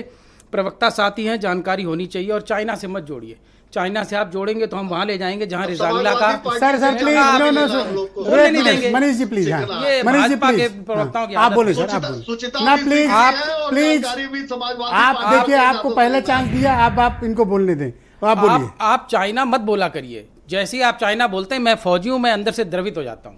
4000 स्क्वायर किलोमीटर जमीन, पेंगोंगसो लेक पे पुल, हेलीकॉप्टर से सर्वे लगातार, आर्टिफिशियल विलेजेस का इरेक्शन। अरे सुन लीजिए मनीष जी, आप बोले सुन लीजिए। हाँ। और रेजांगला कर्नल का मेमोरियल, आप अभी थोड़ी देर पहले यादवों के लिए बहुत द्रवित हो रहे थे ना। आप थोड़ी देर पहले यादवों के लिए बहुत द्रवित हो रहे थे ना। Manish ji one by one बात करते हैं प्लीज। रेजांगला के युद्ध में वन बाय वन, रेजांगला के युद्ध में आखिरी एक गोली, सेकंड मनीष जी प्लीज। हाँ हमको मालूम है छद्म राष्ट्रवाद नहीं बोलने देगा। हाँ। रेजांगला के युद्ध में आखिरी गोली सर, चाइना और छोड़ो, आखिरी मुद्दे पर आओ आदमी सर। तक जो मुद्दे पर रेजांगला आओ सर, में चाइना लड़े छोड़ो। हैं अहीर, उनका मेमोरियल चला गया।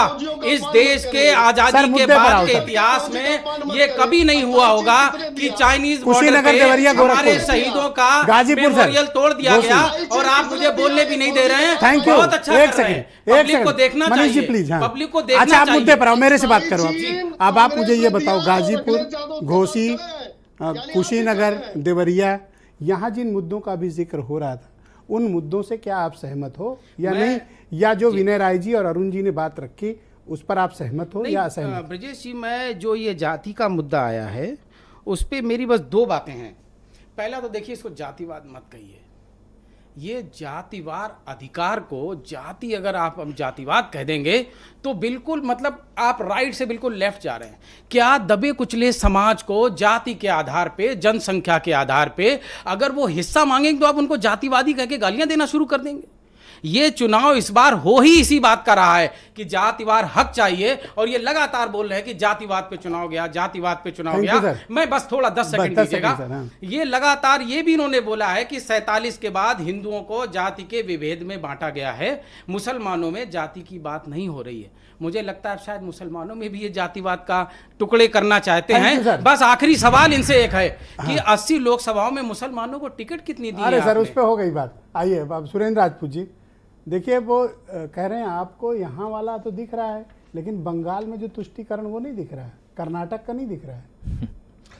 जो आदमी, अगर हम बंगाल के तुष्टीकरण की या कथित रूप से बंगाल में की बात करेंगे तो मणिपुर की भी बात करेंगे, और जब हम बात करेंगे तो ये लोग धीरे से चले जाएंगे अर्जेंटीना, और अर्जेंटीना की हम बात करने लगेंगे तो ये मंगल ग्रह चले जाएंगे। जब इनसे चीन की बात पूछो, रिजांगला पोस्ट की बात पूछो, तो ये चिल्लाने लगते हैं, हकलाने लगते हैं। इस बार का चुनाव, मनीष जी, चुनाव का वो खत्म हो चुका है। आप हमें सर, सिर्फ प्लीज, इतना प्लीज, बता हाँ। दीजिए कि आप जाति जनगणना के पक्ष में हैं या नहीं हैं। एक बात मैं और कह दूं, मनीष जी हम लोगों के साथी हैं, यूनिवर्सिटी टाइम इलाहाबाद यूनिवर्सिटी के हैं। जौनपुर में आखिर क्या नाम, जौनपुर में क्षत्रियों का, ब्राह्मणों का क्या बिल्कुल वो हो गया था जो कृपा शंकर को दे दिए, मनीष भाई को नहीं दे सकते थे क्या टिकट? धनंजय सिंह उनके नहीं, साथ- धनंजय को छोड़िए, मैं आपको बताऊं, धनंजय को, विनीत सिंह को, ब्रजेश सिंह को तो लगाए हुए ठाकुरों के लिए। जैसे ठाकुर जो है, आप बात करते हैं कि ठाकुर धनंजय सिंह की, ब्रजेश सिंह की, अरे जो ठाकुर चंद्रशेखर की बात नहीं मान सकता, ठाकुर अपना स्वाभिमानी कौम है, राजा भैया की बात मान रहा है। इस चीज को मैं बात बताऊं। दूसरी बात, मनीष को अगर टिकट दे देते तो शायद ये लड़ने की स्थिति में भी होते। वो तो बंबई से आए, कृपा भाई, बंबई चले जाएंगे। आपको भी इस तो टिकट तरीके की की पैरवी मनीष कर सकते नहीं, नहीं, बिल्कुल करेंगे, कहे नहीं करेंगे। मैं आपको दूसरी बात बताऊं, यहां पर भारतीय जनता पार्टी की इस बार का जो प्रमुख कारण है, मनीष जी हो चाहे कोई हो, अगर लोकल लोगों को, नए लोगों को, 2-2, 3-3 बार के जो सांसदों का, आप चाहे किसी को भी, जो आप बात पूछ रहे थे ना, महेंद्र पांडे जी की, पाल साहब की या फलाने सिंह की, जिन लोगों को भी भारतीय जनता पार्टी ने डर करके टिकट दिया है, याद रखिएगा उनके क्षेत्र में उनकी हार निश्चित ये पाल है। साहब कैसे इतने शक्तिशाली थोड़े कि उनसे बीजेपी डर अरे जाएगी? भाई, मैंने कहा आप ना, तो ऐसी बात अरे बिल्कुल पाल साहब पाल से शक्तिशाली कैसे है। डरेगी क्यों बीजेपी? नहीं पाल साहब क्यों शक्तिशाली? डरेगी सर? क्यों नहीं डरेगी? क्यों डरेगी सर, यही बता अरे दो। ना डरती तो टिकट ना काट देते। आप बताओ, उनको 74 साल के हैं, आप बताओ ये उनको। तो आप बितंडा आप फैला रहे नहीं, हो। बितंडा क्यों? आप हमको बताओ, डर करके पाल साहब से डरे हैं। एक बुजुर्ग नेता के पीछे पड़ गए नहीं, आप हम लोग। नहीं बुजुर्ग नेता, पाल साहब हमारे बड़े भाई हैं। हम, आप हमको बताओ वो कि काट रहे हैं ब्राह्मणों का वोट और पाल आप कह रहे हो साहब का कि- टिकट, अब आपको बताओ कि बंबई से ले आए जाकर के, क्या यहां पे वीरों की कमी हो गई थी? मनीष जी वहां से विधानसभा का चुनाव लड़ चुके अरे हैं, जौनपुर लोकसभा के का रहने चुनाव वाले भाई, लड़ने देने में क्या जौनपुर दिक्कत के मूल है कृपाशंकर का, पैदा हुए हैं। तो ऐसे तो सब धरती भोपाल की भाई, ये आपको तो क्या धरती एतराज? तो सारी की सारी जौनपुर भोपाल का की बेटा बंबई में आप नाम भी- कमाया, लौट आया। अरे लौट आया, उसके बाद फिर लौट गए लखनऊ है क्या? बताओ, पूछो अच्छा ठीक जौनपुर है, में मैं है विनय क्या? राय जी को बुलाता हूँ। भाई विनय जी ये बताओ, पहले राउंड में जो आपने क्लेम किए हैं, दूसरे राउंड में मैं मौका देता हूं कि आप चाहें तो अपनी बात बदल सकते हैं या आप अपनी बात संशोधित कर सकते हैं। वो विनय राय है, बात नहीं बदलने सर वाले। ये आप चढ़ाओ मत उनको, अपनी बात नहीं करने नहीं, दो। सुनिए आप बोलो सर। सुरेंद्र जी की स्टाइल है। उन्होंने कहा चंद्रशेखर की बात ठाकुर नहीं मानता, लेकिन राजा भैया की मानेगा। जो खुद को सूट करे, पॉलिटिकल पार्टी उसी लाइन पर चलती है। मैंने जो पहले भी कहा कि जातिवाद पर चुनाव हो रहा है, ये सत्य है। मैंने सिर्फ इतना कहा, आपसे से कुछ नहीं, अगर मैंने एग्जाम्पल दिया कि 2,60,000 सपा बसपा गठबंधन को मिला और 1,46,000 वोट कांग्रेस के प्रत्याशी आरपीएन सिंह को मिला। ये दोनों वोट जोड़ दीजिए, मैं इतना कह रहा हूं। लेकिन आरपीएन सिंह को तो राज्यसभा दिया गया ना कुशीनगर में, उनको तो अपनी जाति का वोट लेकर भाजपा पे पोल कराना चाहिए। मेरा सिर्फ इतना कहना है, परिणाम चार्ट को आने वाला है। और ब्रजेश जी आप इस बात को ध्यान रखिए, मैं ज्यादा अगल बगल की बात नहीं करूंगा। प्रधानमंत्री का मनीष जी संसदीय रुकना, अभी क्षेत्र आऊंगा, बनारस है। लास्ट आपको दूंगा चांस। हाँ, ठीक है, आप कंटिन्यू विनय प्रधानमंत्री जी। का संसदीय क्षेत्र बनारस है ना। हाँ। एमएलसी के चुनाव में भाजपा प्रत्याशी की स्थिति क्या हुई? अगर आप प्रधानमंत्री के संसदीय क्षेत्र का प्रधान भी अगर हारता पार्टी के सिंबल पर, तो बदनामी हुई। लेकिन किन परिस्थितियों में भाजपा के सिंबल का एमएलसी का प्रत्याशी हारा, इसकी समीक्षा पार्टी को करनी चाहिए थी। गाजीपुर का भी दावा किया गया, गाजीपुर जीत रहे हैं, वो तो परिणाम बताएगा, हमको उसके बारे में कुछ क्या नहीं चल कहना। रहा है लेकिन गाजीपुर, सातों बताओ के ना नाम- थोड़ा सा। नहीं देखिए, ये बात तय है कि वहां पे जो भाजपा का वोट है, वही भाजपा का वोट जाकर के मिल जाएगा प्रत्याशी को। अगर मनोज सिन्हा वहां पर लड़ते थे, इसका मतलब ये नहीं हो गाजीपुर भूमिहार बाहुलता है। मात्र 49,000 भूमिहार मतदाता हैं गाजीपुर में और 2,40,000 पोलिंग मतदाता आपके हैं बलिया में। तो आपने प्रेफर किया है कि क्या हमको सिर्फ गाजीपुर देना है? 49,000 भूमिहार है गाजीपुर में? मात्र 49,000। मोहम्मदाबाद और जहूराबाद दोनों विधानसभाएं जो भूमिहार बहुलता वाली थी, वो चली गई हैं बलिया में। 3 विधानसभाएं आज की तारीख में बलिया में भूमिहार बहुलता वाली थी। चाहे तो मोहम्मदाबाद सर हो, चाहे गाजीपुर में दे फेफड़ा हो। दिया टिकट आपको भूमिहार को, तो बलिया में तो वोट दो, जिला तो एक है सर। नहीं, भाई मैं देने लेने की बात नहीं कर रहा हूं। मैंने सिर्फ इतना कही, मैं कहां कर रहा हूं भूमिहार वोट नहीं दे रहा। लेकिन मैंने एक बात कही, AK शर्मा और मनोज सिन्हा और उपेंद्र तिवारी के कहने पर अगर वोट नहीं देगा, तो 24 घंटे पहले नारद राय आपको वोट थोड़ी दिलाएंगे। तो भैया मनोज ये सिन्हा नहीं दिखना चाहिए। एक तरह से वो मुख्यमंत्री हैं, समझ लीजिए, गवर्नर हैं जम्मू कश्मीर भाई, के। और AK शर्मा क्षेत्र सबसे में- ताकतवर मंत्री हैं, नारद राय को भी ले आए सर, सूर्य प्रताप शाही भी हैं। भैया तो भूमिहार लोग और क्या ले लेंगे? आप एक बात बताइए ब्रजेश जी, आप तो पत्रकारिता के पुराने माहिर व्यक्ति हैं और सब चीजों को समझते हैं। घोसी के उपचुनाव की हार को सरकार की हार माना जाता था। घोसी चुनाव का परिणाम किस बात का संकेत था? बड़ी मार्जिन से हार हुई ना, सुधाकर सिंह चुनाव जीते। मेरा सिर्फ इतना कहना है कि जो स्थानीय प्रतिनिधि संगठन, आप एक चीज और ध्यान दीजिए, मैं तो एक बहुत छोटी बात कह रहा हूं। बीजेपी संगठन हम कितना पवित्र मिल लिया के के लड़ रहा है, सबको संगठन लड़ा रहा है, जिले जिले में लड़ा रहा है। एकदम लड़ा रहा है, लेकिन आप अगर जमीनी धरातल देखेंगे तो वर्करों में वो उत्साह नहीं है जो 14 और 19 में था। ये भी हकीकत है। मैंने ये नहीं कहा भाजपा चुनाव हार रही है। 10 सीटें बसपा जीती थी, 5 सीटें सपा जीती थी। 15 सीटों का गठबंधन आज की तारीख में बस सपा के पास है। कांग्रेस 1 सीट जीती, मात्र 1 सीट रायबरेली। लेकिन आप अगर जमीनी सच्चाई देखेंगे तो बाराबंकी में आप लड़ाई में आ गए कांग्रेस के साथ। आप प्रयागराज में लड़ाई में हैं। कौन जीतेगा कौन हारेगा स्थानीय स्तर के लोग ज्यादा बेहतर बताएंगे। तो परिस्थितियां जो आज की तारीख में है, स्थानीय मुद्दों को न डील करने से, स्थानीय प्रत्याशी जो कैंडिडेट आपके हैं उनकी निष्क्रियता से। अगर 74 साल के जगदम्बिका पाल को टिकट मिल सकता था, तो रमापति राम त्रिपाठी पूर्व प्रदेश अध्यक्ष उनको देवरिया टिकट क्यों नहीं मिल आप सकता असली था? मुद्दे पे आए हैं सर, आप आए हैं, आप खुले हैं, आप हाँ आप बोलिए, बताइए। आप खुद आप खुद बोले सर। बताइए कि भाई रमापति राम त्रिपाठी प्रदेश के पूर्व अध्यक्ष, तो सुरेंद्र राजपूत कह तो उनका रहे हैं वो 5 साल- ताकतवर नेता, उनका टिकट नहीं काट सकते हैं। हो सकता है रमापति ना हो ताकतवर। पाल साहब को आप भी जानते हैं, हम भी जानते हैं, वो मिलनसार व्यक्ति हैं, जनता के बीच में रहने वाले व्यक्ति हैं। लेकिन ताकत की बात करेंगे, संगठन की ताकत के हिसाब से रमापति राम त्रिपाठी की ताकत ज्यादा बड़ी थी। लेकिन अब समीक्षा करने वाले बताएंगे वो तो विधानसभा लड़े थे, हार गए थे। लेकिन लोकसभा में उनका कार्यकाल देवरिया लोकसभा में अच्छा था, लोगों के बीच में पहुंच अच्छी थी। लेकिन पार्टी ने किसी बात की समीक्षा की, उनको टिकट नहीं दिया। लेकिन स्थानीय स्तर पर अब जैसे सलम बड़ी त्रिपाठी हैं, यूथ नेता हैं, उन्होंने भी एक कांड हुआ देवरिया के अंदर, तो उनको अंदर ब्राह्मणों की एक मान्यता उनको मिली। लोगों को उम्मीद थी कि ब्राह्मण प्रत्याशी हो सकते हैं। तो कई बार चुनाव जो होता है वर्चस्व के लिए होता है। और उनको लगता है कि जो व्यक्ति आया है वो अगर चुनाव जीतता है तो हमारे वजूद पे संकट खड़ा हो जाएगा। आप सबके फेसबुक खंगाल लीजिए, देवरिया के नेता हैं, वो कभी बलिया में फोटो खिंचाते मिलेंगे, कभी वो गाजीपुर में फोटो खिंचाते मिलेंगे। तो अगर आप अपने स्थानीय स्तर पर, अपने ब्लॉक में, अपने मंडल में, अपने क्षेत्र में आप मत नहीं मांग पा रहे हैं, तो कृपा करके वो काम करिए जिससे पार्टी का फायदा हो। जैसा भी बनारस का जिक्र आया, चंदौली में क्या विनीत सिंह प्रचार कर रहे हैं, ब्रजेश सिंह प्रचार कर रहे हैं? आप स्थानीय स्तर पता करें, सब लोग तो प्रधानमंत्री अरुण जी बता रहे हैं बैठ के बात कर तो रहे हैं सबसे, नहीं कर रहे हैं, लेकिन आप एक चीज खुद बताएंगे अरुण जी कि प्रधानमंत्री जी के नाम पे हम पूरा देश में चुनाव लड़ रहे हैं, और प्रधानमंत्री जी को लड़ाने के लिए ब्रजेश जी, सुशील जी क्यों लगे हुए? भाई वो चंदौली लड़ाए, गाजीपुर लड़ाए, क्या जरूरत है बनारस लड़ाने की? बनारस में प्रधानमंत्री जी अपना चुनाव लड़ लेंगे। लेकिन आप अपने सुविधा के अनुसार चीजों को मैनेज कर रहे हैं। धनंजय सिंह पार्टी के साथ आज खड़े हैं, लेकिन परिस्थितियों में खड़े हैं वो भी आपको पता है। किस किस तरह का बयानबाजी अभी 15 दिन पहले हुई है भी आपको पता है।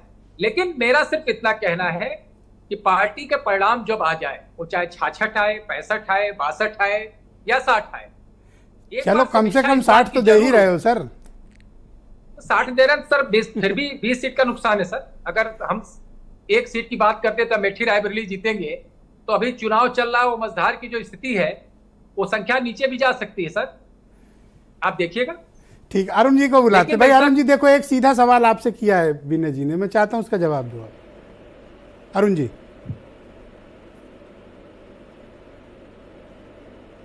जी बताएं। विनय जी ने सीधा सवाल आपसे किया कि भाई ब्रजेश सिंह, विनीत सिंह ये अपने इलाकों में जाए ना, गाजीपुर, चंदौली, मिर्जापुर लड़ाने, बनारस में क्या कर रहे हैं? नहीं, बनारस नहीं, उनको एमएलसी हैं, विधायक हैं, तो स्वाभाविक है पार्टी उनको जहां खड़ा कर रही है, जहां भेज रही है वहां चले जा रहे हैं वो। ये नहीं है कि वो बनारस में है। देखिए, बनारस में प्रधानमंत्री के अलावा कोई तीसरा भी नहीं रहेगा तो कोई। जी मेरा वीडियो कनेक्ट, प्रधानमंत्री के नाम पर वोट मिल रहा है। जी जी, लेकिन हाँ। मुझे लगता है कि वो दूसरे जिले में उनको देखा जा रहा है, दूसरे जिले में वो जाके जहां पर ये ठाकुर मतदाताओं का ये रुझान आया कि ठाकुर मतदाता थोड़ा सा कमजोर है या ठाकुर मतदाता नाराज चल रहे हैं, उसलिए उनको जोड़ने की कोशिश की जा रही है। मैं एक बात आपसे ब्रजेश भाई कह रहा हूं, धनंजय सिंह के आने के बाद, धनंजय सिंह जब चुनाव लड़ते थे तो उनको यादव भी देते थे, मुसलमान देते थे, निषाद भी देते थे। मैं पिछली बार भी ये बात कहा, क्या इस बार धनंजय सिंह के कहने पर यादव और मुसलमान वोट देंगे? सवाल यह है कि वोट ट्रांसफर कैसे होगा, ट्रांसफर कराने की बात है। मैं वही कह रहा हूं कि क्या ब्रजेश सिंह, विनीत सिंह और सुशील सिंह, इनकी कैपेसिटी है कि वोट ट्रांसफर करा दें? नहीं, ट्रांसफर नहीं कर, लेकिन अपने जो ठाकुर मतदाता है उनके बीच में बैठने की तो बात है ही। ठीक, मैं मनीष शुक्ला जी कुछ, हाँ मनीष जी 20 सेकंड सर दे पाऊंगा, ओनली 20 सेकंड मनीष शुक्ला। देखिए, एक बात अभी विनय जी ने कही कि कुशीनगर में 1.5 लाख कांग्रेस पाई थी और 2.5 लाख गठबंधन पाया था। कांग्रेस और गठबंधन के वोट को उन्होंने जोड़ दिया, लेकिन गठबंधन से जो बसपा निकल गई और हर लोकसभा में 1.5 से 1.25-2 लाख वोट उसका भी रहता है। हमको लगता है कमोबेश 1.5 लाख वोट तो बसपा का जगह ही है, उसको नहीं उन्होंने अलग किया। और हमको लगता है कि जब तक गठबंधन की ओर से 1.5 lakh vote, Vinay ji please wait, Vinay ji please please, Vinay ji इनको कंप्लीट कर लेंगे। Vinay ji please wait, Vinay ji please wait. हाँ मनीष जी बोलो आप। एक बात और कह के बात को खत्म करूंगा कि अभी सुरेंद्र जी ने कहा कि कृपा शंकर जी मुंबई से आ गए। ठीक है, जौनपुर में पैदा हुए, मुंबई गए, वहां उन्होंने कांग्रेस की राजनीति की, भारतीय जनता पार्टी में, भारतीय जनता पार्टी ने उनको टिकट दे दिया। इटली से सोनिया गांधी आके अमेठी रायबरेली से चुनाव लड़ सकती हैं, राजस्थान से राज्यसभा जा सकती है, लेकिन देश का एक नागरिक दूसरे राज्य से जाकर अपने घर बोलिए मनीष भाई, कहाँ तक, कब तक अपने ननिहाल की बात करोगे? आरएसएस की ननिहाल है इटली। आ रहा हूँ विनय जी, आ रहा हूँ। हाँ ओके, आप दोनों शांत रहे, विनय जी बोलेंगे। अगला 20 सेकंड सिर्फ मोदी जी की और शाह जी की माता जी क्या। देखिए मनीष जी, मैंने सर एक सेकंड बोलने दें सर, थैंक यू। सिर्फ विनय राय की आवाज जाएगी, सिर्फ विनय राय की। मैंने ये कहा 2019 में सपा और बसपा का गठबंधन था, उसके बावजूद 2,60,000 मिला, तो ये वोट तो अलग। तो भाई ये कह रहे हैं कि आप बसपा वाला माइनस करो, यही तो एक लौती डिमांड। नहीं, मैं तो मतलब कि मैं तो कहता हूँ उन्होंने दोस्ती निभाई, सिर्फ एक डिमांड की कि भाई बसपा माइनस करो। नहीं, मैं तो और बढ़िया इनके फायदे की बात कर रहा हूं। मैं कह रहा हूं सपा बसपा और आरपीएन सिंह का वोट को जोड़ दिया जाए, तब भी 1,86,000 वोट ज्यादा है भाजपा का। फिर भी भाजपा कम्फर्ट, अगर अंक गणित देखेंगे तो हम कहा करो, अगर वो एक साथ रखिए तब भी भाजपा जीत रही है कुशीनगर में अंक गणित के हिसाब से। जी। हम अगर न भी अलग करें तब भी मैं ये कह रहा हूँ, मनीष जी समझ नहीं पाए मेरी बात। ऑल राइट, बहुत शुक्रिया। मैं आप सभी का बहुत आभार प्रकट करता हूं कि इस डिबेट में आप सबने बड़े मूल्यवान विचार प्रस्तुत किए और काफ़ी इंटरेस्टिंग रही आज की डिबेट। आप सबका बहुत शुक्रिया। और बहनों भाइयों, मुझे उम्मीद है कि आपको ये रोचक डिबेट ज़रूर पसंद आई होगी। आपका दिन आज उम्मीद करता हूँ कि अच्छा रहा होगा और कल बहुत बेहतर होगा। नमस्कार।